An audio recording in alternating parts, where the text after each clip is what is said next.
அதிமுகவில் ரெட்டலை சின்னத்தில் போட்டியிட்டு ஏற்கனவே 47 பேர்ல 27 பேர் என்ன பண்ணாங்கன்னா, திடீர்னு தாவேக்காவுக்கு ஆதரவு தெரிவித்து சட்டமன்றத்தில், அதாவது தங்களுடைய தலைமையை எதிர்த்து வாக்களித்தனர். என்ன காரணம்னா, அதிமுக அன்னைக்கு என்ன முடிவு எடுத்தாங்க அப்படின்னா, தாவேக்காவுக்கு எதிராக வாக்களிக்கிறது அப்படின்னு ஒரு முடிவு பண்ணாங்க.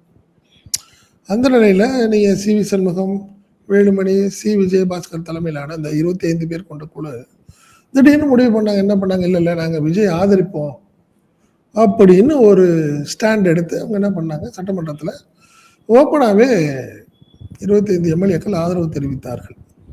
புரியுதுங்களா? இந்த இஷ்யூ தான் அடுத்தடுத்த நாட்களில் பிரச்சனையாக ஆரம்பிச்சு. என்ன சொன்னார் எடப்பாடி பழனிசாமி, இல்லை பொதுச் செயலாளர் நான் தான், கொறடா ஏற்கனவே அக்ரி கிருஷ்ணமூர்த்தியை தான் நான் நியமிச்சிருக்கிறேன்.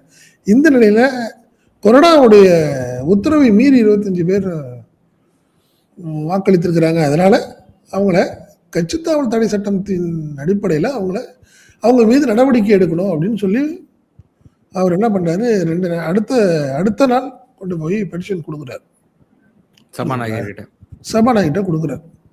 இது ஒரு இஷ்யூ.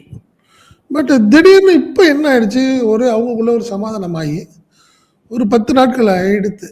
12 நாள் ஆனதுக்கு பிறகு எடப்பாடி தரப்பில் இப்போ ஒரு பெட்டிஷன் என்ன கொடுக்குறாங்க, இல்லை அவங்க மேலே எல்லாத்து மேலேயும் நடவடிக்கை எடுக்கணும்னு அவசியம் இல்லை, நீங்கள் ஒரு 4 பேர் மேலே மட்டும் நடவடிக்கை எடுங்க, மற்றவங்க யார் மேலேயும் நடவடிக்கை வேணாம்.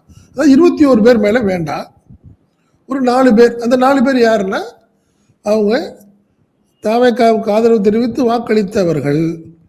திடீர்னு என்ன பண்ணாங்க, 4 பேருமே அவங்களுடைய பதவியை, எம்எல்ஏ பதவியை ராஜினாமா செய்துவிட்டு தாவேக்காவிலே ஜாயின் பண்ணிட்டாங்க.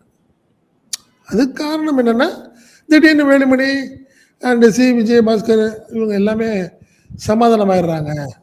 எடப்பாடி பழனிசாமி பக்கம் மீண்டும் போகிறத விரும்பாத இந்த 4 பேரும் ஒரு முடிவு எடுக்கிறாங்க.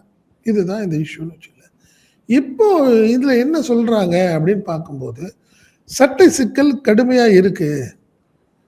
அதாவது 21 எம்எல்ஏக்கள் மீது நடவடிக்கை எடுக்க வேணான்னு எடப்பாடி பழனிசாமி கொடுத்த அந்த பெட்டிஷன் செல்லாது அப்படிங்கிற ஒரு டாக் ஓட ஆரம்பிக்குது.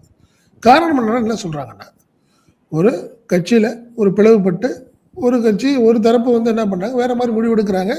சட்டமன்றத்தில் அவங்க பெரும்பான்மையாக அவங்க ஒரு முடிவு எடுத்து பண்ணுறாங்கன்னு வச்சுக்கோங்களேன். இது ஒரு சூழ்நிலையில் இருக்கும்போது மீண்டும் சமாதானம் ஆகிக்கிறாங்க. இது விஷயம்.